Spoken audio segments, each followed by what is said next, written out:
Bueno, vamos a ver según el siguiente orden, ¿no es cierto? Primero evaluaremos los motivos de consulta, porque es importante saber interpretar el discurso del paciente, ¿no es cierto? Oftalmología es una especialidad muy compleja, ¿no es cierto? Muy tecnificada, como todas las especialidades casi, y seguramente en una guardia no tendremos entonces una lámpara de hendidura, otros instrumentos, y a lo mejor no hay un oftalmólogo disponible. Eso es lo que trataré de transmitirles, ¿no es cierto? ¿Qué pueden hacer ustedes en una guardia sin el oftalmólogo presente? Hay situaciones que deben ser derivadas ineludiblemente, ¿no es cierto?, al oftalmólogo. El examen ocular para atención primaria. Hay algunas maniobras que sí tenemos que hacer y otras que no tenemos que hacer, y bueno, eso trataremos de dilucidar en esta charla. Y luego una orientación terapéutica inicial. Repito, orientado a una situación de guardia sin el especialista presente, ¿no es cierto? Bueno, un motivo frecuente de consulta es la disminución de agudeza visual, ¿no es cierto? Como ven ahí, puede ser unio bilateral, transitoria, tener presente las pérdidas de visión transitoria, la morosis fugax, el papiledema, migraña, ¿no es cierto? Son motivos de consulta y no hay que dejar pasar esa referencia que hace el paciente, ¿no? Aguda y dolorosa, esto seguramente lo verán y tendrán que hacer el diagnóstico diferencial ustedes, uveitis, glaucoma, neuritis óptica. Esos son cuadros muy frecuentes y seguramente se les va a presentar en una guardia, ya veremos cómo. Progresiva y sin dolor, eso a lo mejor no les consulta, un cambio de lente, una catarata, una retinopatía diabética, un glaucoma crónico simple, eso a lo mejor no es motivo de consulta en una guardia, ¿no?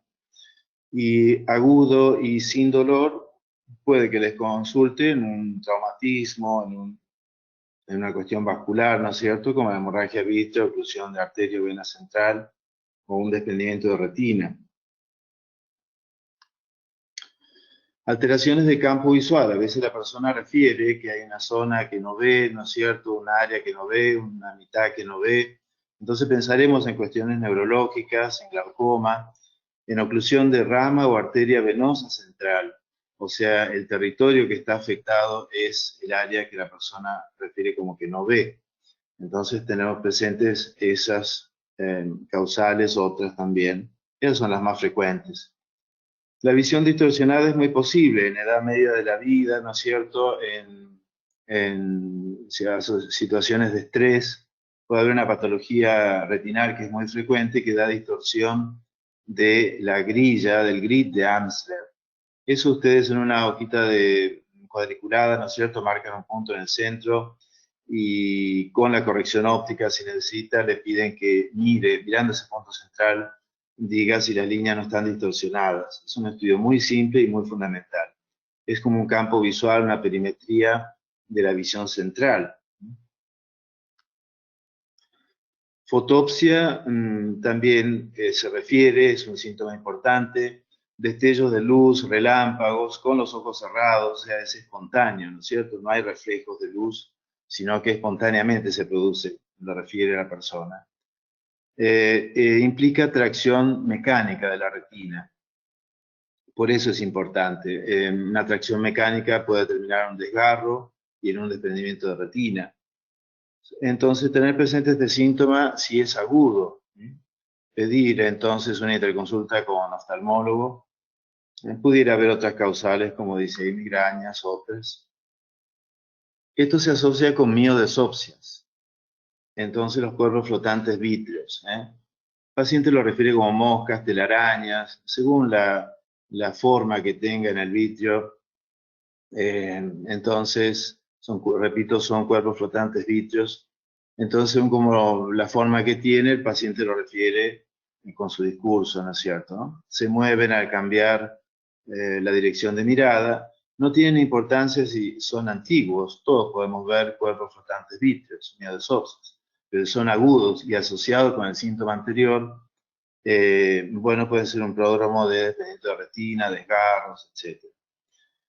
En traumatismos y en diabetes, es sospechar una hemorragia vítrea, un accidentado que le refiere cuerpo flotante vítreo. Puede ser entonces una hemorragia vítrea, coágulos vítreos, así que se reabsorben en un mes, ¿no es cierto? Si no hay otros sangrados. Acá ven entonces un diagrama de cuerpos flotantes vítreos, cómo se mueven con las distintas posiciones de mirada. Hay una entidad que es frecuente, que es normal, que es el desprendimiento del vítreo posterior. El vitrio, esta masa de gel, se colapsa alrededor de los 50 años de que todos tenemos, y a medida que se va desprendiendo el vitrio, no es desprendimiento de retina, es desprendimiento del vitrio, va tironeando esa tracción mecánica que hablamos de retina. Si esa tracción pasara por alguna zona de desgarro, de degeneración retinal, pudiera producir un desgarro entonces, o romper algún vaso y producir una hemorragia o microhemorragia, vitrea, ¿no? Los halos coloreados alrededor de las luces también es otro síntoma que a lo mejor no lo refiere el paciente, pero uno tiene que preguntar cuando vemos edema de córnea o sospechamos una elevación de presión ocular o un glaucoma agudo. Entonces, a todo lo que veremos después, cómo diagnosticar un glaucoma agudo, preguntaremos también por si la persona ve aureolas alrededor de las luces, halos coloreados. La diplopia también es importante sin duda, frecuente en una guardia. Monocular es una patología ocular, entonces es terreno del oftalmólogo. Pero si fuera binocular y agudo, es una patología seguramente neurológica y tenemos que hacer una interconsulta también con el neurólogo. Estos tres síntomas asociados, sensación de cuerpo extraño, picor y ardor, implican ojo seco. Y el ojo seco está omnipresente, ¿no es cierto? Toda persona, todos, hay que incluirnos, estamos expuestos a aire acondicionado, calefacción, falta de reposo, vapores tóxicos, aerosoles, solventes. Con la computadora parpadeamos menos, entonces se seca el ojo normalmente. Otras personas tendrán problemas internos, problemas articulares, tomarán medicamentos que dan ojo seco. Así que el ojo seco es muy frecuente, ¿no? La sensación de cuerpo extraño, o sea, prefiere que haya un cuerpo extraño a la persona, pero es inestable, o sea, por ahí lo siente en el párpado superior, inferior, hay momentos que sí, que no.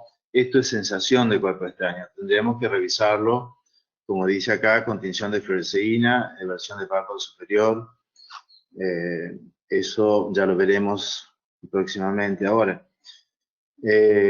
La sensación de cuerpo extraño. El cuerpo extraño real está siempre en el mismo lugar. Picor, picazón es el síntoma principal de alergia, ¿no es cierto? Pero también ojo seco. Ardor y quemazón lo dan otras entidades, conjuntivitis y blefaritis, pero ojo seco. Acordarse entonces de sensación de cuerpo extraño, picazón y ardor o quemazón. Fotofobia. Fotofobia, todos podemos tener un umbral de sensibilidad a la luz disminuido, ¿no es cierto? Gente que necesita filtros, no tolera la luz ambiente mucho, pero si es agudo y asociado en esa tríada de fotofobia, blefarospasmo y dolor, puede inferir una afección intraocular, una afección inflamatoria intraocular, una uveitis. Así que ya por síntomas podemos ver, presumir una uveitis, una inflamación intraocular. La persona entrará en el consultorio no tolerando la luz ambiente, ¿no es cierto? Y eso también tendremos que fijarnos, ¿no es cierto? Pesquisarnos. Alguien que no tolera la luz ambiente, ya tiene el rechazo, ¿no? Se asocia, bueno, ya veremos, con hiperemia ciliar, dolor o sensación de cuerpo extraño, erosiones, uveitis, glaucoma, tanto afecciones superficiales como profundas pueden producir reacción intraocular, por eso es importante y frecuente, ¿no es cierto? ¿No? El lagrimeo también, un aumento de producción o una alteración del drenaje, por eso siempre ver el punto lagrimal, la posición de los párpados, una alteración de drenaje nos dará entonces un lagrimeo o epífora en este caso, y como defensa también un aumento de la producción. Yendo ahora a los signos más importantes, más frecuentes, por supuesto la secreción. Esto lo buscaremos en las pestañas, en las comisuras. Al parpadear acumulamos secreción en la comisura interna. Eso tendremos que ver, ¿no? Entonces, secreción serosa es propio de conjuntivitis virósicas.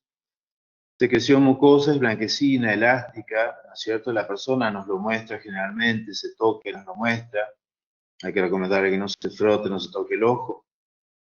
Y eso es propia entonces de alergia, ¿no es cierto? Mucopurulenta es una secreción blanco-amarillenta que aglutina en las pestañas, pega los párpados por la mañana. Eso es propio de conjuntivitis bacteriana. La conjuntivitis purulenta de color amarillo verdoso ya son cuadros más, por ejemplo, gonocóxico, ¿no es cierto? Cuadros más graves.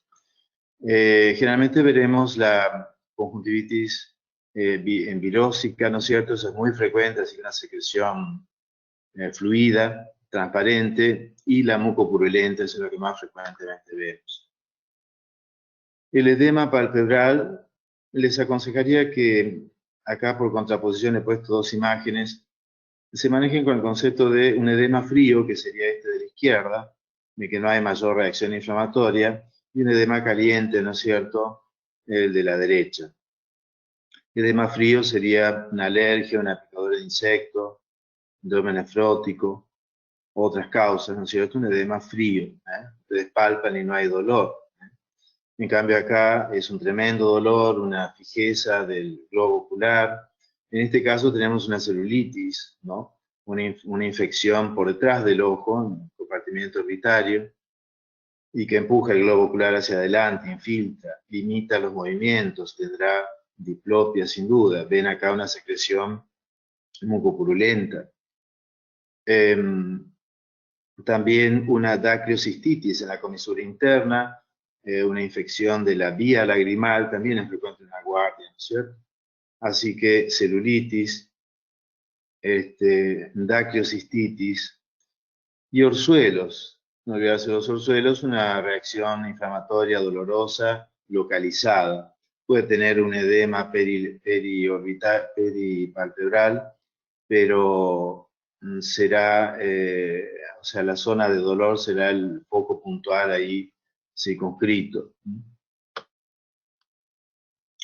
La proptosis, pueden ver ustedes pacientes con proptosis, implica patología orbitaria, a lo mejor en un accidentado, ¿no es cierto?, con una hemorragia retroocular que protruye el globo ocular hacia adelante, ¿no es cierto?, en una celulitis también, ¿no es cierto? La oftalmopatía distiroidea es frecuente. Hay casos que normalmente puede simular una proptosis, una miopía importante unilateral, el ojo se elonga antero-posterior, y entonces una miopía unilateral puede simular entonces una proptosis, o si hubiera un enoftalmo contralateral, una fractura de piso de órbita en un traumatismo, el ojo se encarcera, un músculo recto se encarcera, ¿no es cierto? Y entonces tenemos una enoftalmia de un lado y parece una proptosis del otro, pero sería el ojo normal. Distintas situaciones donde entonces concretamente el párpado no ocluye el tercio o el cuarto superior de la córnea. Cuando se expone este borde blanco, uno presume proptosis. Otra sintomatología asociada. Dos signos muy importantes, muy frecuentes, muy importantes, es el lipema, ¿no es cierto? La colección de sangre en cámara anterior y la colección de pus en cámara anterior, el hipopio. A veces uno lo llaman en la guardia y no saben precisar si es sangrado intraocular. Ya veremos que hay un sangrado subconjuntival que no tiene significación, pero esto sí tiene muchas significaciones, es motivo de derivación urgente al oftalmólogo, ¿no es cierto? En un traumatizado, ¿no es cierto?, veremos esto, y acá sería una infección, hipopio sería una infección intraocular. Esto debe ser manejado con urgencia, saber reconocer este cuadro. Si el paciente está en decúbito dorsal, esta sangre se distribuye en 360 grados y a lo mejor no lo vamos a ver. Por eso siempre tener presente hora 6, hora 6, si esto fuera un reloj, la córnea fuera un reloj, hora 6. Ir a buscarlo activamente también, hacerle mirar a la persona hacia abajo e ir a buscar el sangrado, ¿no es cierto? O el pus, dependiendo de la sintomatología que tenga. Dentro de lo que en la exploración básica que podamos hacer, por supuesto, la agudeza visual, es un estudio de la visión central, la función de la mácula. Primero evaluaremos sin corrección, si es que lo logra, con corrección que trae, que no quiere decir que sea la actualizada, ¿no es cierto? Y luego estudiaremos con estenopeico. El estenopeico lo pueden hacer ustedes en un recetario, hacen un pequeño agujerito de 1 milímetro y eso se entra en el eje visual. Eso descarta, el agujero estenopeico descarta una afección orgánica, en cuyo caso habrá una pérdida de visión que no mejore que no mejore, ¿no es cierto? Sería una lesión orgánica y si no sería una cuestión, por ejemplo, funcional como actualización de lentes. Eso entonces el agujero estenopeico lo dirime. Nos expresaremos en escala decimal, 1 décima, 10 décimas, y en formar primero el ojo derecho. Hay otra escala de valores sobre 20, sobre 6. La escala decimal es la que se impone, ¿no es cierto? La tinción con fluoresceína, solución de Gram para tener defectos de epitelio. Rosa de Bengala por ahí no se consigue, pero en una guardia, si ustedes van a asumir una guardia, que tengan un kit de colirios y uno es fluoresceína, ¿no es cierto? Para poner de manifiesto defectos de epitelio, cuerpos extraños, por ahí no lo encuentran ustedes con su iluminación y colocan un colirio de fluoresceína y les evidencia la ubicación. Cuerpos extraños transparentes, partículas de vidrio, ¿no es cierto?, que lo van a evidenciar entonces con fluoresceína. Terminando la idea del kit que ustedes pueden tener para una guardia, decir que pueden tener un midriático, ¿no es cierto?, si tienen oftalmoscopio y quieren hacer fondo de ojos, un midriático, y por supuesto un colirio de anestesia para poder revisar mejor al paciente. Acá ven tinción con rosa de Bengala, pero eso no se consigue mucho. Sí verán la tinción, ven acá la desepitelización de la córnea y de conjuntiva acá, pero interesa la córnea porque es la que tiene mayor sensibilidad. Otra tinción, ¿no es cierto?, más evidente, ¿no es cierto? Es una foto con poco aumento. Yo tengo fotos con lámpara hendidura, pero estas son de poco aumento, así que es la imagen que ustedes verían, ¿no es cierto? La eversión de párpado superior es una maniobra muy importante, muy importante. Ustedes haciendo mirar al paciente hacia abajo, los dos ojos mirando hacia abajo, que no esté guiñando un ojo, ¿no es cierto? Porque eso contrae el auricular y les va a hacer una maniobra dolorosa. No necesitan anestesia para esta maniobra, pero que los dos ojos estén mirando hacia abajo. Tiran de las pestañas hacia abajo y hacia afuera, y 1 centímetro por encima, acá tienen ustedes una placa de cartílago que se llama tarso, entonces no pueden invertir el párpado detrás de las pestañas, ahí sí le va a hacer doler al paciente. 1 centímetro por encima, con un cotonete, con otro elemento, entonces se vierte en el párpado superior y demuestran, bueno, cuerpos extraños, semillas, pequeñas piedras, ¿no es cierto? Y acá trozos, restos de cal. Entonces, una conjuntivitis tóxica es vertir el párpado superior, sensación de cuerpo extraño o cuerpo extraño. Maniobra muy importante, la eversión de párpado superior. Bueno, la anamnesis es importante por todo lo que hablamos, comunicarse con el paciente, ¿no es cierto? Lograr una empatía de su problema, saber escucharlo, o sea, realmente la anamnesis, la interpretación del discurso es importante. Reflejos pupilares, ya conocen ustedes, directo, consensual, acomodación. Recordar la normalidad de la pupila. Normalmente es entre 3 y 7 milímetros. Persona joven tiene pupila más dilatada, ancianos tienen pupila más en miosis. Entre 3 y 7 milímetros sería normal, siempre es circular, central y tiene juego. Y si ustedes controlan los reflejos pupilares, se acostumbrarán a ver la velocidad de respuesta también. En ausencia de cirugía ocular, siempre será patológico todo lo que no sea central y circular.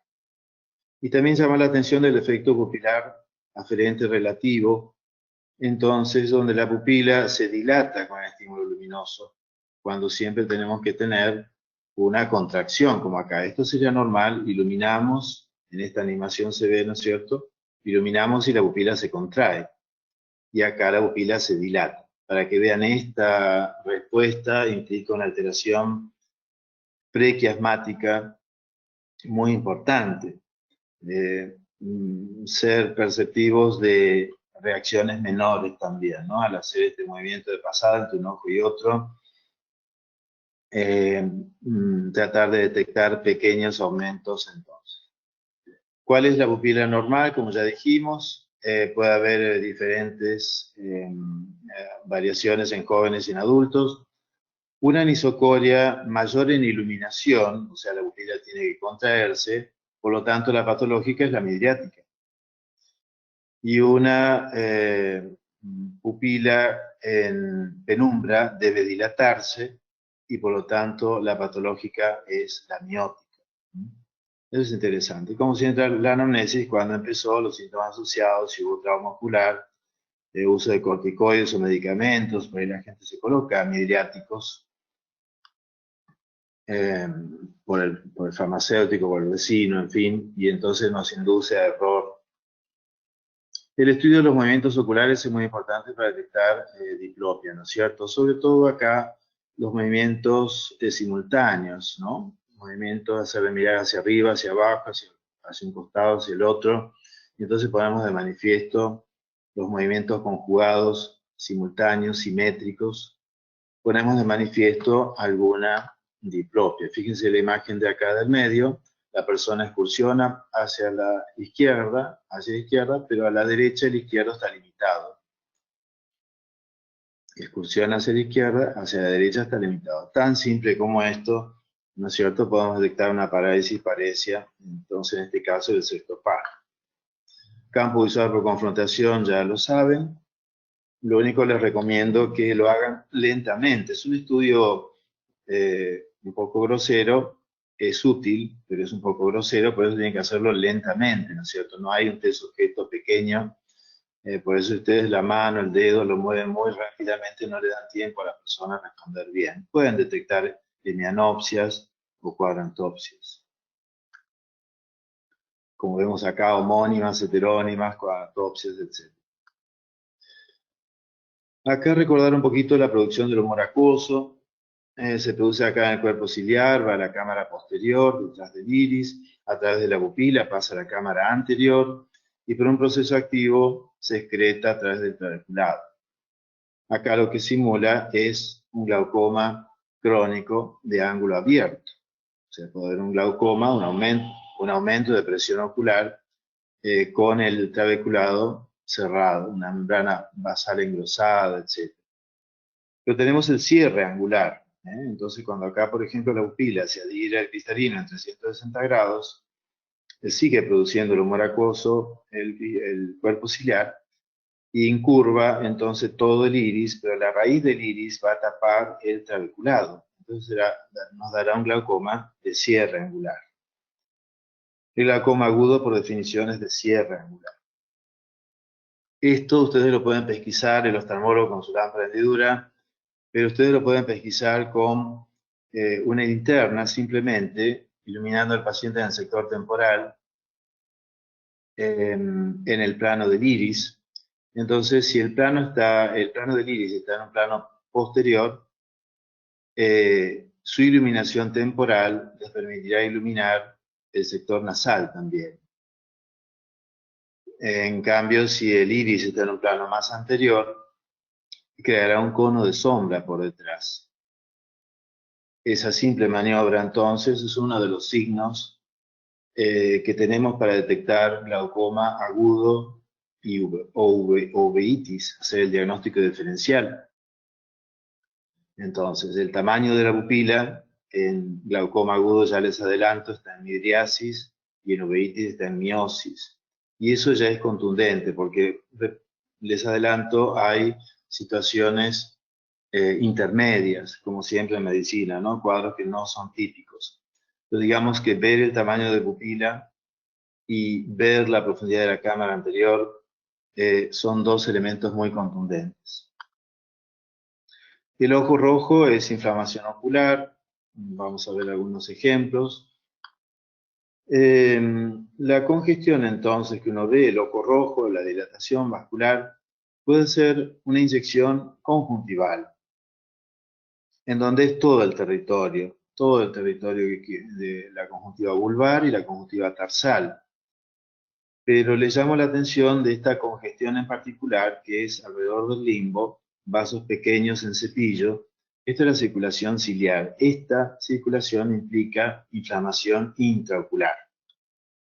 Entonces, ahora concatenando, teníamos la tríada de dolor, fotofobia, blefarospasmo en la anamnesis. Ahora tenemos otro elemento, sin tener la prendidura, para hablar de inflamación intraocular, que es esta inyección congestión ciliar. Repito, estos vasos pequeños en cepillo perilimbares. El ojo rojo, como siempre, preguntaremos todo, cambios visuales, antecedentes de traumatismo, episodios previos, cirugías, unilateralidad, el uso de lente de contacto, mucho cuidado con esto, traumatismos, erosiones, enfermedades sistémicas, siempre, y la asociación, secreción, etc. Asociación de dolor, fotofobia. Revisaremos, como ya hemos visto, la pupila, el edema de córnea, la profundidad de cámara, presencia de edemas. Fíjense acá un edema de córnea. La trama del iris no se ve por contraposición de esta otra imagen que sí es nítida. Entonces acá tenemos un edema de córnea. Entonces, blefaritis, algunos ejemplos de ojo rojo, es esta excrescencia, ¿no es cierto?, que se acumula en las pestañas, es un proceso muy recurrente, se asocia con conjuntivitis, es producido por estafilococos, seborrea. Podremos dar compresas tibias para hacer un arrastre mecánico de esto, ¿no es cierto?, o antibióticos tópicos, una limpieza palpebral con fomentos tibios, generalmente en ya soluciona este tema. Podremos dar un antibiótico tópico. Si lo vemos asociado con conjuntivitis, vemos secreción conjuntival. Los signos de conjuntivitis, la inyección conjuntival. Ya aprendimos entonces a diferenciar la inyección ciliar de la conjuntival. Y la exudación. La conjuntivitis aguda es más evidente, ¿no es cierto? Un cuadro de congestión importante, de secreción, un comienzo reciente, claro. La conjuntivitis crónica a lo mejor es más difícil de diagnosticar, que son conjuntivitis a lo mejor mal curadas, asociado a otras afecciones como un parto o vía lagrimal. Entonces la persona no termina de curarse con un antibiótico, un esquema de antibiótico que uno da. Acá una secreción, una conjuntivitis de la congestión de la conjuntiva tarsal, estamos revertiendo el párpado superior. Acá la conjuntiva tarsal del párpado inferior y la conjuntiva vulvar. Esto es conjuntivitis, con escasa secreción. Ven entonces que acá hay un poquito de secreción, pero en general es escaso. Conjuntivitis virósicas, ya vamos a ver más adelante, se asocia con ganglios, presencia de ganglios, con queratitis, son microúlceras que la podrán poner en manifiesto ustedes con fluoresceína y se asocia a lo mejor a un proceso de vía aérea superior. La conjuntivitis alérgica van a encontrar al evertir el párpado superior estas formaciones, se llaman papilas. El prurito será el síntoma principal, por supuesto, ¿no? Y antecedentes alérgicos, asma, rinitis, sinusitis a repetición, urticaria, estacionalidad, estornudos en salva. O sea, haciendo una breve anamnesis, sin hacer determinaciones de laboratorio, podremos presumir si el paciente es alérgico o no. La conjuntivitis bacteriana, por supuesto, es como el componente de secreción mucopurulento que se acumula en las pestañas, como ya dijimos, en las comisuras. ¿Qué podemos hacer en una conjuntivitis? Bueno, darle un colirio de antibióticos. Siempre manéjense con antibióticos sin corticoides. Pueden tener con fereceína y diagnosticar, ver el edema de córnea o una erosión corneal. Pero digamos que es peligroso el uso de corticoides para médicos de atención primaria. Por eso en una guardia ustedes le dan un antibiótico, ciprofloxacina, eritromicina, tobramicina, y la persona se mejora, si es el antibiótico específico, la sensibilidad específica, seguramente se curará también y lo podrán seguir ustedes. Y si la persona no responde, deberán derivarlo. Bueno, muy bien. Convuelvo acá con conjuntivitis virales, la linfadenopatía preauricular, escasa secreción y compromiso corneal, acá lo ven. Vamos a hacer un descanso de 2 minutos porque siguen las patologías importantes y 2 minutitos vamos a descansar y los tratamientos importantes.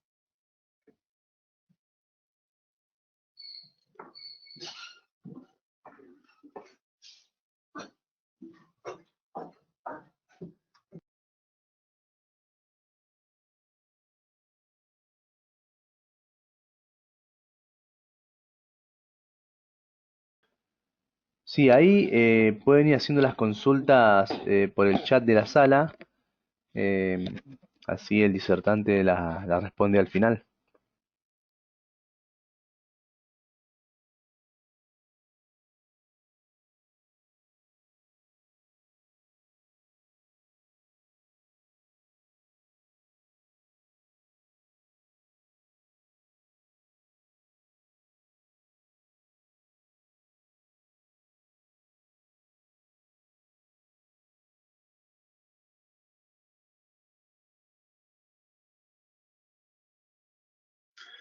Bueno, ¿les parece que sigamos? Bueno, no quiero aburrirlos con histología, pero córnea es lo que ustedes... Estamos todos, ¿no? ¿Sí? No quiero aburrirlos con histología, pero la córnea es el elemento que ustedes tienen para revisar, el elemento sumamente importante. Y, y bueno, ver algunos hitos. Primero acá tenemos el epitelio. Es un epitelio plano estratificado que se renueva permanentemente.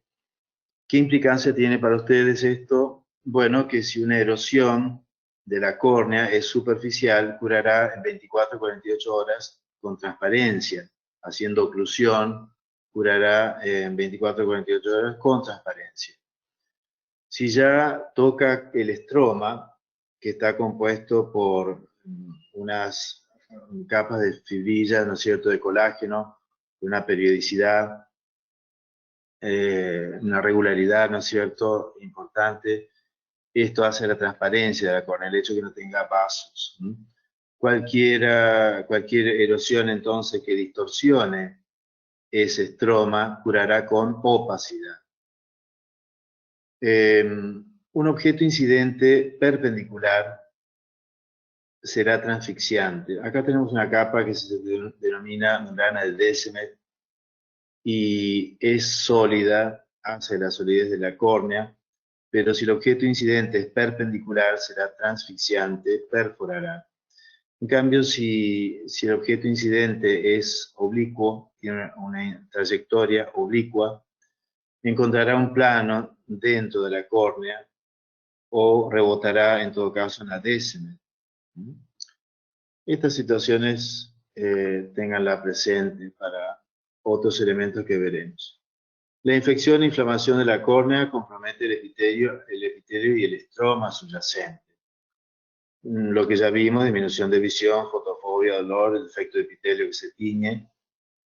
Cuidado entonces, una queratitis es una opacidad de córnea más ojo rojo. Es una emergencia oftalmológica. Y acá vemos un ejemplo. Acá, si ustedes hacen un movimiento de pasada con su linterna sobre la córnea, van a poner de manifiesto este defecto de epitelio, este escalón que se forma. Acá imagínense el epitelio y un escalón. Falta el epitelio y un defecto de epitelio acá. Por lo tanto, tiene el estroma expuesto y por lo tanto se infecta, se infiltra la córnea. Y también tanto así que da una reacción intraocular también. Y ya tenemos el hipopión acá entonces, ahora 6. Esto es entonces una queratitis, una emergencia oftalmológica. Otro caso entonces de reacción intraocular con un hipopión. Otros casos entonces, por la forma del absceso podremos presumir una etiología determinada, acá cantomeba, el hipopión, la congestión ciliar conjuntival, hipopión, tinción con fluoresceína. Tratado a tiempo, pueden quedar secuelas, cicatrices corneales, leucomas, pero puede afectarse mucho, sobre todo cuando toma mucho espesor de córnea y entonces puede producirse una perforación también, ¿no es cierto? Esto lo vemos acá, un adelgazamiento tal que ya permite la salida de humor acuoso, acá puesto de manifiesto con fluoresceína. Esto se llama el signo de Seidel. Bueno, ¿qué podemos hacer nosotros en una guardia? Y bueno, es poco, esto es una infección, así que debe ser derivado del oftalmólogo, ¿no es cierto? El oftalmólogo tomará muestras, hará un antibiótico fortificado en colirios, luego tomar la muestra, ¿no es cierto? Y según el antibiograma hará el tratamiento específico. ¿Qué podemos hacer nosotros en una guardia? Bueno, eliminar reservorios bacterianos, limpiar las pestañas de secreción, la comisura, los fondos del saco, revisar que no use lente de contacto, por supuesto, ver la vía lagrimal, ¿no es cierto? Comprimir un poquito el saco lagrimal, ¿no es cierto? Habíamos dicho en la comisura interna que se inflamaba. La compresión de esa zona puede sacar, extraer secreción, ¿no es cierto? Todos los cuerpos extraños, limpieza de superficie y dar un colirio de antibiótico de amplio espectro. Toramicina, ciprofloxacina, lo mismo, eritromicina. No dar corticoides, no ocluir porque eso aumenta la infección también. Colirios cicloplégicos por el dolor. El dolor está dado por la reacción intraocular, ¿no es cierto? Atropina es un colirio que está indicado, pero tengan cuidado porque el efecto dura una semana, así que es muy difícil de revertir. El ciclopentolato pueden usar ustedes, eso alivia el dolor. Entonces un antibiótico y la derivación, saber reconocer el cuadro, hacer una pequeña cobertura antibiótica y un cicloplégico y gestionar la derivación. Otra entidad frecuente en una guardia es la hemorragia subconjuntival. Entonces es una paciente asintomático, sin ningún antecedente en particular. Pudiera referir traumatismos, esfuerzos físicos, toser, vomitar, estornudar, ¿no es cierto? Hipertensión arterial, diátesis hemorrágica, diabetes, fragilidad capilar. Entonces la persona se frota a lo mejor, hace un esfuerzo y tiene un sangrado. Este sangrado plano, en un ojo asintomático, con una persona que ve bien, no tiene significación, se reabsorbe en una semana. Distinto de esto, ¿no es cierto? Acá es seguramente un accidentado, un traumatizado, y es posible que el globo ocular esté perforado, que haya un estallido del globo ocular o perforación.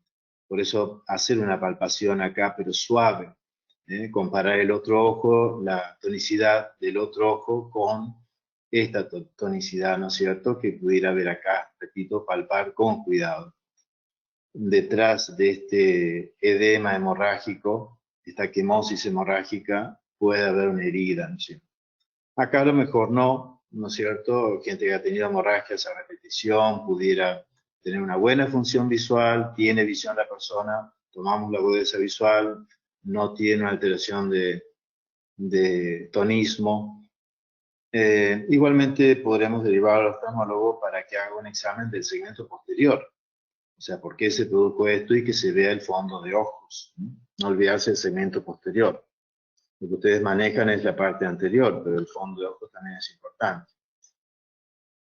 Bueno, el lipema ya lo hemos descrito, ¿no es cierto? ¿Qué tratamiento podemos hacer? Bueno, que haga reposo a 45 grados. Esto es importante para que se forme un nivel inferior y deje el trabeculado libre. Así no aumenta la presión, porque si la persona se acuesta, pasa de cúbito dorsal, esta sangre se distribuye en los 360 grados y produce una obstrucción trabecular importante, un glaucoma. Podremos dar cicloplegia, ciclopentolato, control de presión ocular no podrán hacer ustedes, pero también debe ser derivado entonces al oftalmólogo. Acá hay que ver la causa de esto, es una diabetes, un glaucoma neovascular, ¿no es cierto? Es un traumatizado, ver el segmento posterior, etc. Hay una entidad que se llama impregnación hemática de la córnea, si el sangrado es total y la presión es alta, presión intraocular, y por mucho tiempo se infiltra la córnea de sangre. ¿eh? La córnea transparente se infiltra de sangre también y es muy difícil de revertir después. Por eso cuidado con los sangrados totales entonces. En IPEMAS podemos ser más perspicaces, ¿no? Y saber distinguir un nivel horizontal de un sangrado reciente, ¿no? El color rojo rutilante de la sangre reciente, sangrado reciente, ¿no es cierto? De un color más oscuro, que sería sangre ya coagulada, o retracción del coágulo, el borde superior sería cóncavo, pero igualmente puede haber resangrado, así que si hubo un sangrado intraocular, puede haber otro resangrado, es un motivo de derivación. Acordarse entonces el, el reposo a 45 grados. Los cuerpos extraños. Bueno, pueden ser corneales, conjuntivales, en fondo de saco. El examen ocular, ya sabemos.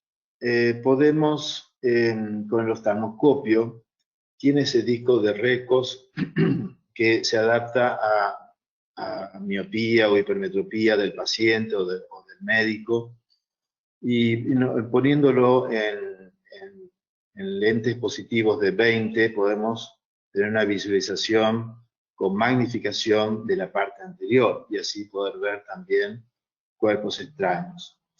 Los cuerpos extraños corneales deben ser extraídos por el oftalmólogo con lámpara hendidura para evitar la impregnación con óxido. Ahora vamos a ver algunas imágenes. Están ustedes alejados, no pueden hacer nada. ¿Qué pueden hacer ustedes? Bueno, colocar un colirio anestésico y en todo caso con un hisopo, siendo corneal, con un hisopo pueden hacer pasadas, no van a erosionar la córnea, el epitelio, y pueden sacar el cuerpo extraño totalmente.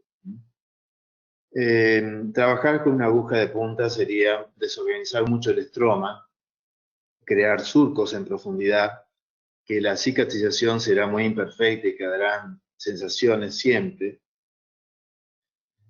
Si, repito, están demasiado aislados y tienen que hacer algo con un hisopo, con anestesia, en todo caso una aguja, pero horizontal, o sea, paralela al plano de la córnea, paralela al plano de la córnea, ¿no es cierto? Con el bisel, no con la punta, pero no sacarán el óxido del lecho, quedará siempre óxido en el lecho, entonces ese es el problema. Los conjuntivales, ningún problema, ustedes pueden lavar, vertiendo el párpado superior, bajando el párpado inferior, una colilla de anestesia previo, y pueden lavar y así se evacúa el cuerpo extraño. Oclusión con un ungüento antibiótico sin corticoides y el uso cauteloso de anestésico. No receten el anestésico, es un tóxico epitelial. A veces viene la persona con una úlcera impresionante, pues ha estado colocando anestésico cada 4 horas. No tiene molestias, pero va a tener una úlcera que es muy difícil de tratar, demora en curar. Ven acá el impacto de un cuerpo extraño metálico, entonces, con la oxidación. Ya el impacto en profundidad habíamos dicho que dejaba una cicatriz, y acá lo ven, y sobre todo si queda en el área pupilar, le afecta la visión. Y si no, ven acá esta área de cicatrización, de inflamación perilesional, también puede afectar entonces la visión.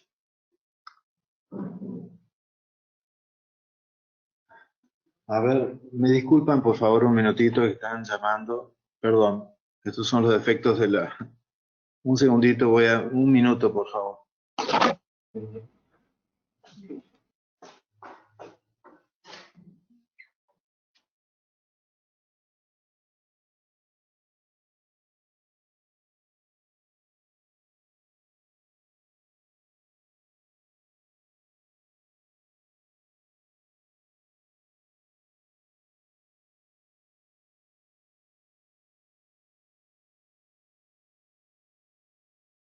Bueno,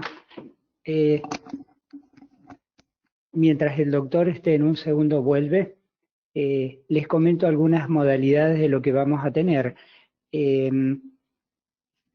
Como hay una población de médicos muy heterogénea, que hay tanto estudiantes como profesionales que ya son médicos en ejercicio, por ahí vamos a tratar de utilizar un lenguaje que sea nivelativo para todos.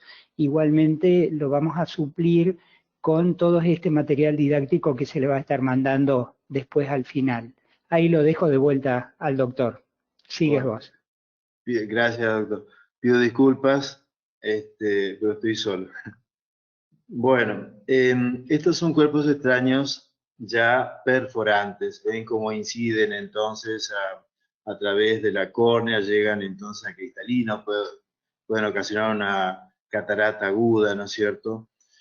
Este, y, y bueno, esto claro es de tenor quirúrgico, ¿no es cierto? Así que hay que ir y extraer este cuerpo extraño, deberá ser derivado del oftalmólogo. Pero bueno, ven ustedes acá una sección del iris, ven el cuerpo extraño, lo transfixiante de este caso.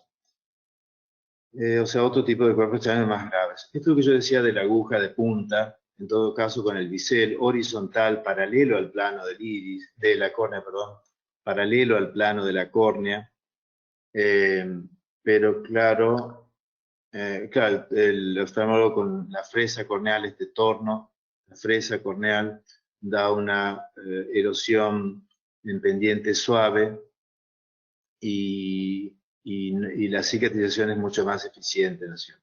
Se saca todo ese óxido.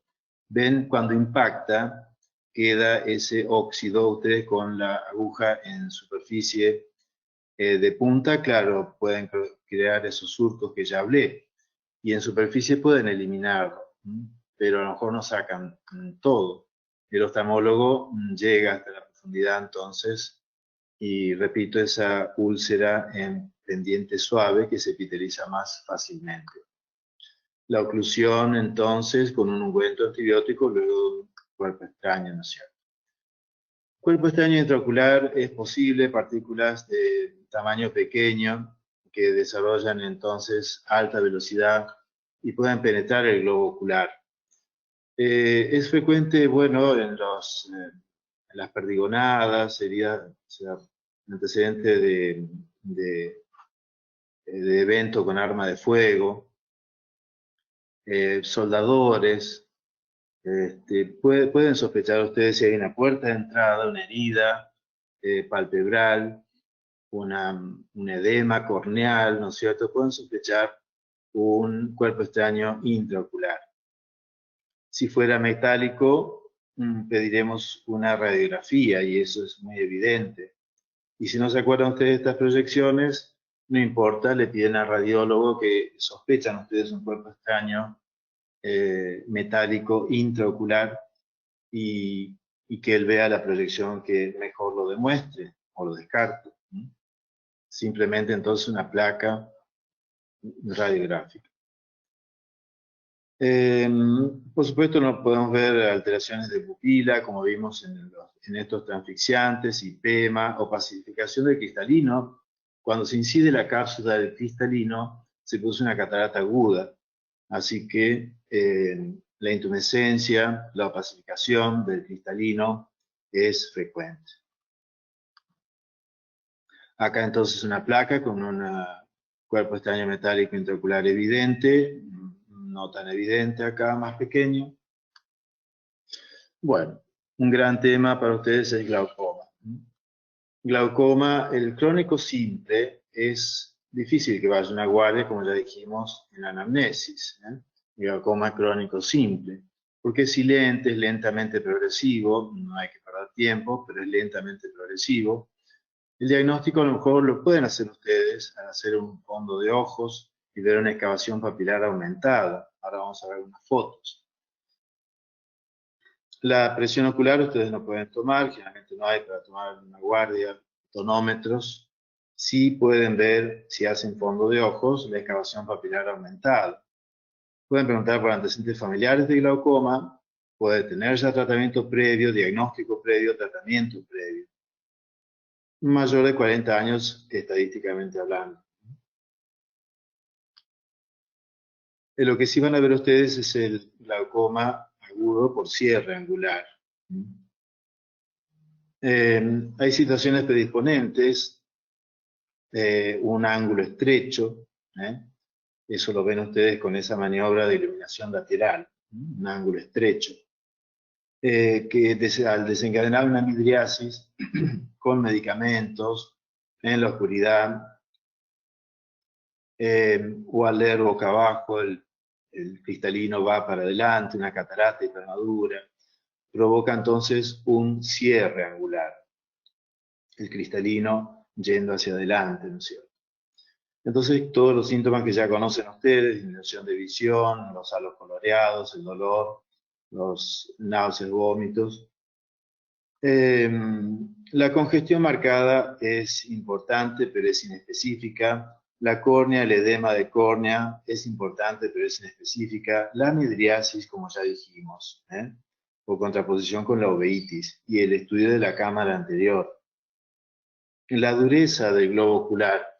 Esto yo pienso que el médico ha perdido la capacidad de la sensibilidad para la palpación y entonces el ojo piedra que se describía anteriormente, ¿no es cierto?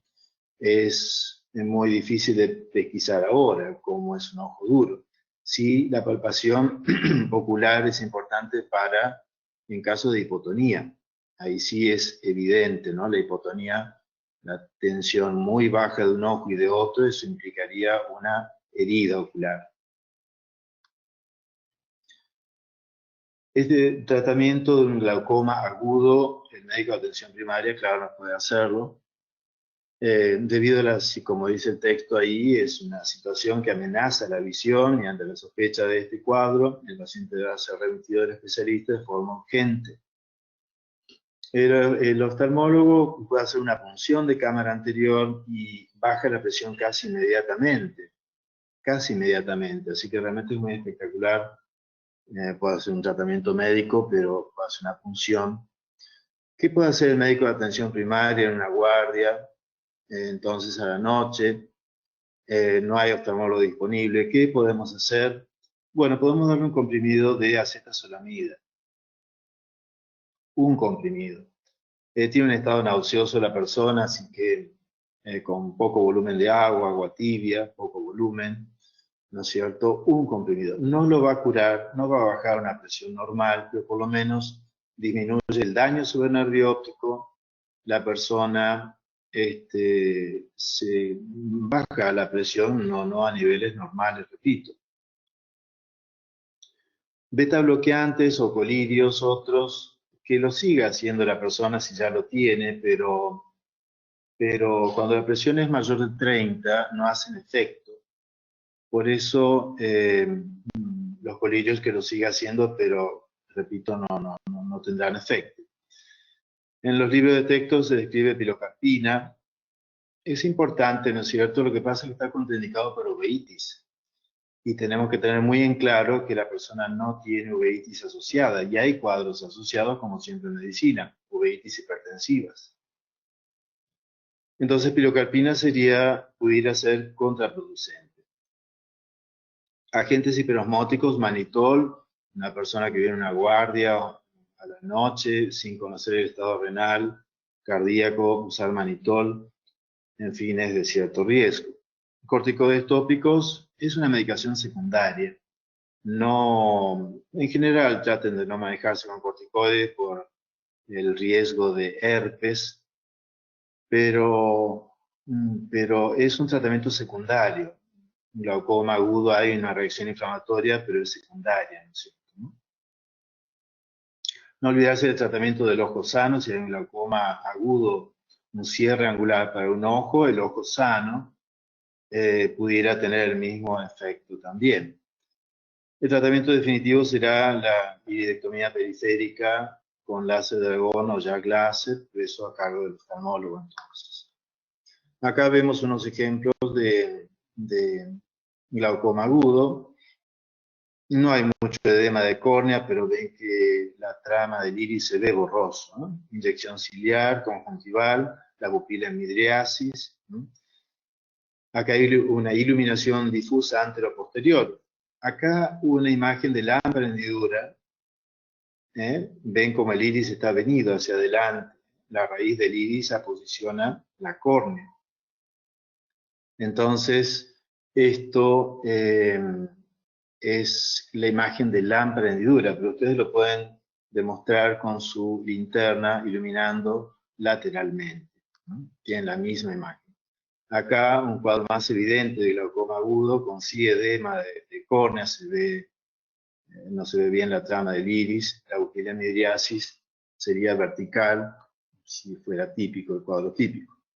Acá unas imágenes de fondo de ojo, cuando ustedes miran papila, siempre van a llegar a papila y vean la excavación papilar. Si se acerca al borde papilar, es sospecha de glaucoma. Entonces, por lo menos derivenlo al oftalmólogo. El oftalmólogo dirime si eso realmente es glaucoma, pudiera ser constitucional, pero ante una excavación papilar aumentada, palidez de papila, derivarlo al oftalmólogo. Puede implicar un proceso de nervio óptico, de glaucoma, así que si hacen fondo de ojos, no se olviden. Acá una correlación entre la excavación papilar y la alteración del campo visual. Ven, a mayor excavación, mayor alteración del campo visual. Por eso, si hacen fondo de ojos, cuidado entonces con una excavación papilar aumentada. Algunas palabras de glaucoma congénito, porque pueden ver entonces un niño. Es relativamente frecuente, es un problema terapéutico el glaucoma congénito, no hay que ir diagnóstico, ¿no es cierto? La rigidez escleral del globo ocular está disminuida en la infancia y entonces un aumento de presión ocular hace que el ojo se distienda. Nosotros no vemos el aumento del globo ocular, pero sí vemos el aumento del tamaño de córnea. Entonces, mucho cuidado con esos bebés con ojos grandes, ¿Qué ojazos tiene el bebé? Siempre digo, ¿no? ¿Qué ojazos tiene el bebé? Cuidado con eso. Y el edema de córnea. Al distenderse esa córnea, se produce entonces un edema de la misma. Acá es muy evidente porque es asimétrico y llama mucho la atención este tamaño de córnea de esta otra, ¿no es cierto? Acá deberíamos sospecharlo, ven que el párpado superior casi no cubre la córnea, ¿no es cierto? Y acá podríamos presuponerlo también, pudiera ser, sobre todo si hay antecedentes familiares, en fin. Glaucoma congénito se produce por una alteración del desarrollo del ojo. Bueno, uveitis ya hemos visto, ¿no es cierto? Dolor agudo, la tríada, la miosis, los depósitos en endotelio y la congestión ciliar, uveitis, inflamación intraocular. Acá entonces la congestión conjuntival, ciliar, la pupila, si hiciéramos reflejos pupilares, no reacciona, o reacciona en un sector y no en otro. Se ha producido acá una adherencia del iris al cristalino. Precipitados en endotelio, esto es, no creo que lo puedan ver con iluminación directa, ¿no es cierto?, sino magnificación. Una uveitis diagnosticada a tiempo puede dejar mínimas secuelas. Fíjense acá esta migración de pigmento, dentro de todo un juego pupilar. ¿Qué tratamiento podemos hacer? Bueno, derivar al oftalmólogo si tenemos a mano, ¿no es cierto? Ya lo hemos diagnosticado y derivamos al oftalmólogo. ¿Qué podemos hacer si estamos en una guardia y no hay oftalmólogo? Bueno, podemos dar un midriático. Acuérdense que de usar ciclopentolato, midriáticos de acción corta, no atropina, que está indicado, pero que tenemos que haber descartado cierre angular o ángulo estrecho primero. Corticoides pudieran usar, o con la cautela que les planteo, no. Podemos dar un antiinflamatorio en comprimidos. La persona va a mejorar y luego al día siguiente tendrá que ver al oftalmólogo, ¿no es cierto?, ¿no? Este proceso de uveitis puede ser posterior también, así que el examen y tratamiento del segmento posterior es a cargo del oftalmólogo. Esto sería la parte del segmento anterior. No medicado, no diagnosticado correctamente, ven estas reacciones plásticas irreversibles, pérdida de pigmento, un glaucoma secundario, etc. Diagnosticado a tiempo, un cierto tratamiento nos ayuda a que el ojo mantenga su integridad anatómica. Trauma ocular. Bueno, hay diferentes tipos de traumas, hablamos de los cuerpos extraños intraoculares. Fotoqueratitis es propio de quien está con soldadura, ya lo vamos a ver. Quiero resaltar acá el interrogatorio detallado. Fecha, lugar, objeto, incidente, si fue único, múltiple, con protección. El lugar que refiere el paciente, ¿no? Refiere a un lugar de trabajo. Cualquier traumatismo ocular puede implicar procesos médico-legales. Entonces, dentro de los traumatismos tenemos la injuria química. Bueno, puede ser por ácidos o álcalis, ¿no es cierto? El álcali, el problema es que actúa en profundidad, tiene efectos más devastadores, cal sobre todo. Hay un mecanismo de defensa, la persona cierra el ojo, lagrimea, toda persona que le han dado un tóxico generalmente se lava, ¿no es cierto? Entonces, hay una cierta defensa del ojo y lo que pasa a la persona instintivamente. El ácido actúa más en superficie. En una injuria química, alguien que nos llega que le ha entrado un tóxico, tenemos que ver la claridad de la córnea. Ven que acá hay una opacidad importante, o sea, ha llegado mucha concentración del tóxico. A veces vienen en consulta urgente, ¿no es cierto?, con alguien que le ha tomado contacto con cal, y sin embargo el ojo está transparente, ¿no es cierto? Entonces esos mecanismos de defensa que ya hablamos. Defectos de epitelio, queratitis o úlceras, ven acá el límite de una erosión corneal. Lo alcanzan a ver ahí. Si colocan fluoresceínas, se hará evidente simplemente.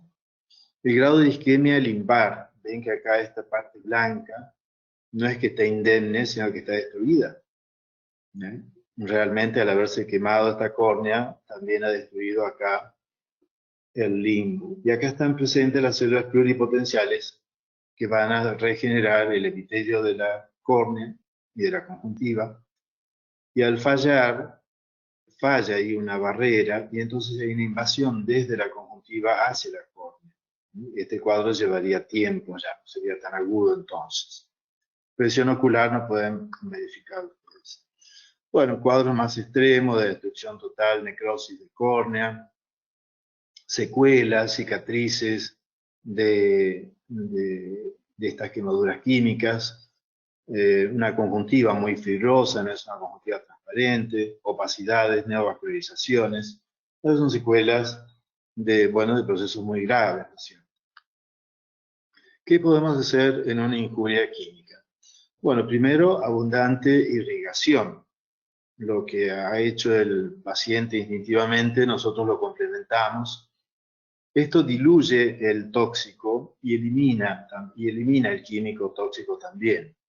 Si tenemos Ringer, mejor, pero si tenemos solución salina, ¿por qué no? Y si tenemos agua, también es bueno. Es impensable no lavar, o sea, no se puede no lavar, tenemos que lavar.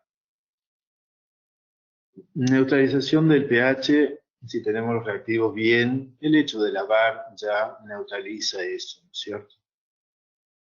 Revisando los fondos de saco, la versión de párpado superior que ya vimos, buscando partículas, como ya vimos.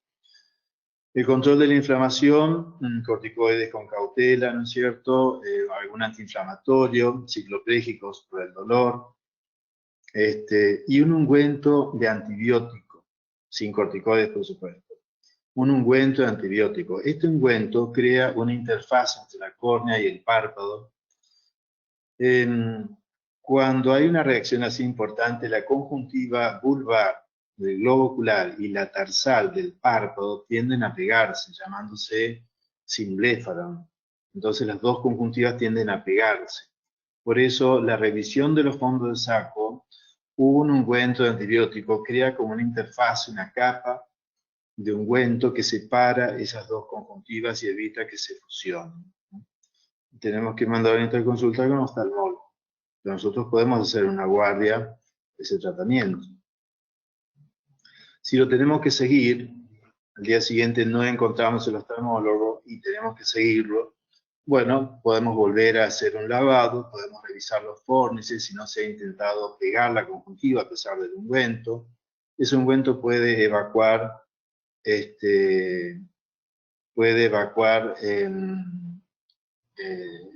restos de tóxico también. Bueno, la fotoqueratitis es lo que hablé de soldadores, a las 6-12 horas de exposición a soldadura, lámparas solares, la persona tiene una microúlceras, mucho dolor, ¿no es cierto? Esto también damos un ungüento de antibiótico, un cicloplégico, si tenemos, algún analgésico, ¿no es cierto? Y es autolimitante. Si colocamos fluoresceína, tiene esta tinción así puntual, microúlceras. Las heridas oculares, bueno, ya dijimos la palpación, que veremos la hipotonía. Acá tenemos una extrusión de iris. La cámara estará plana. Si hay una herida, se pierde el humor acuoso, así que el iris viene a un plano mucho más anterior. Hablamos recién de pérdida de cámara con presión alta, el glaucoma agudo, y ahora hablamos de pérdida de cámara con hipotonía, una herida. Distintos tipos de heridas, ¿no es cierto? Exposición de contenido ocular, que es el oftalmólogo que tiene que suturar 10-0, 9-0, con microscopio, ¿no es cierto?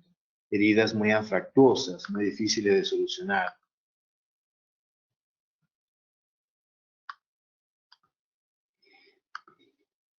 Bueno, otras heridas, desgarro de la raíz del iris, protrusión de contenido. ¿Qué podemos hacer nosotros en una guardia? Bueno, insisto, debe ser derivado porque tiene que tener una resolución quirúrgica. Le podemos hacer una limpieza si hubiera secreciones de tierra en los párpados, hacer una limpieza, un lavado suave, un colirio de antibiótico. Cuando hay una herida, no usar ungüento porque si penetra en el ojo ese ungüento da reacción importante, ¿no? Entonces un colirio antibiótico estéril, ¿no? Nuevo. Una oclusión no compresiva, si el ojo está perforado no podemos comprimirlo, ¿no es cierto? ¿No? Un cicloplégico, antitetánica se corresponde, analgésico y la derivación. insisto, con los efectos posteriores de un traumatismo, algo tan intenso que ha producido una herida, puede haber lesiones en el segmento posterior también. Cuerpos extraños intraoculares metálicos. Bueno, la laceración de párpado, si les toca suturar a ustedes,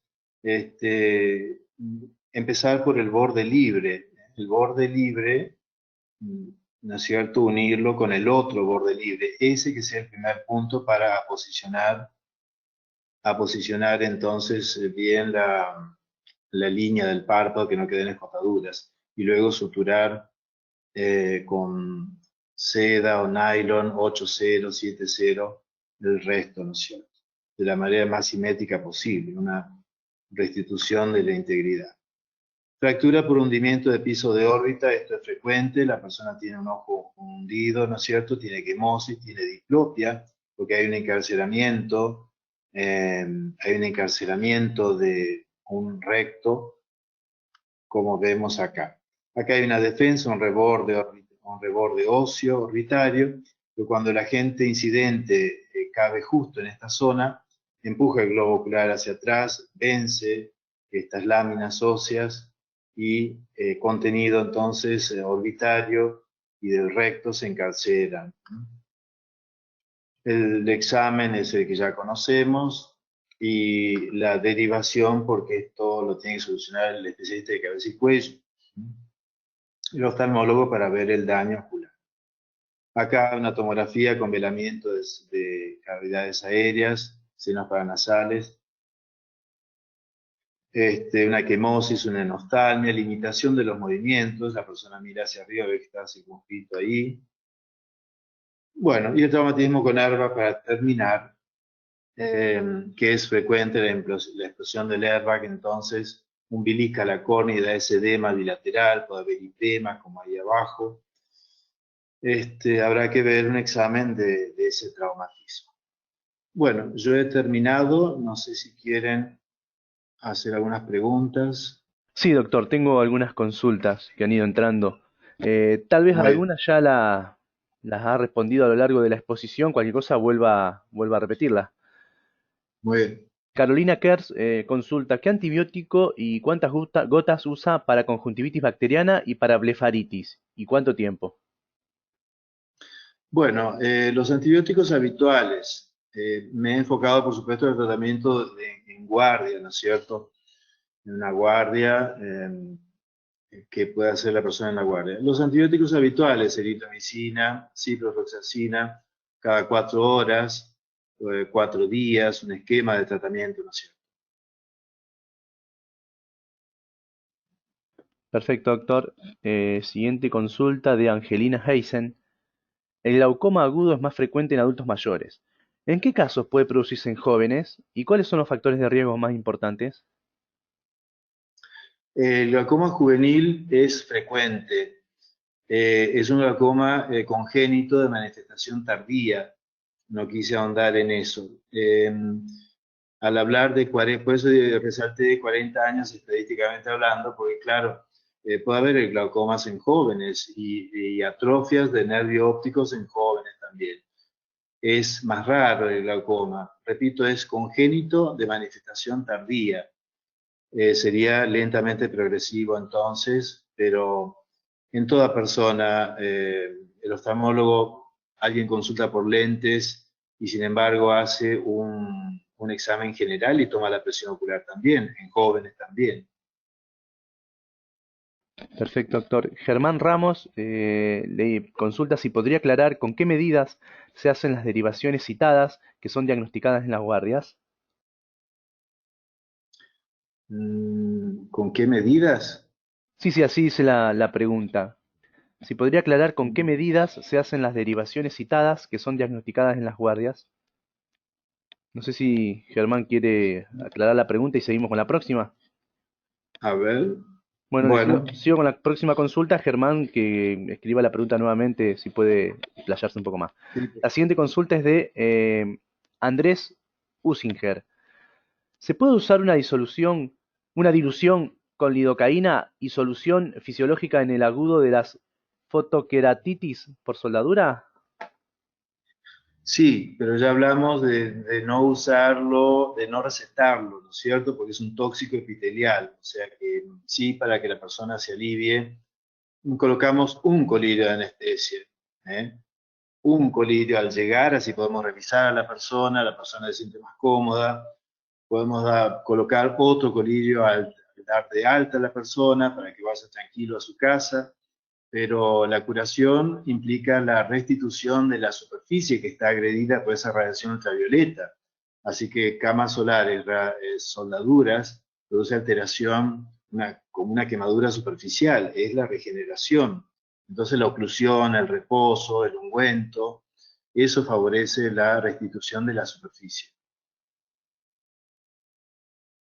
Perfecto, doctor. Ahí Germán Ramos amplió la pregunta.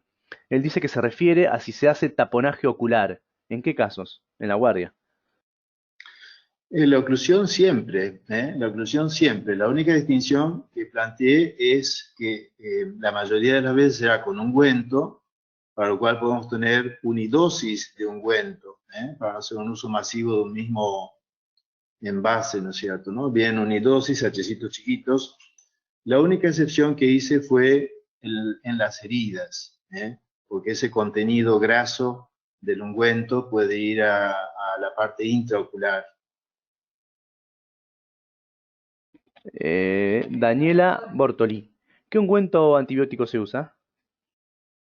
Los antibióticos ya dichos, ¿eh?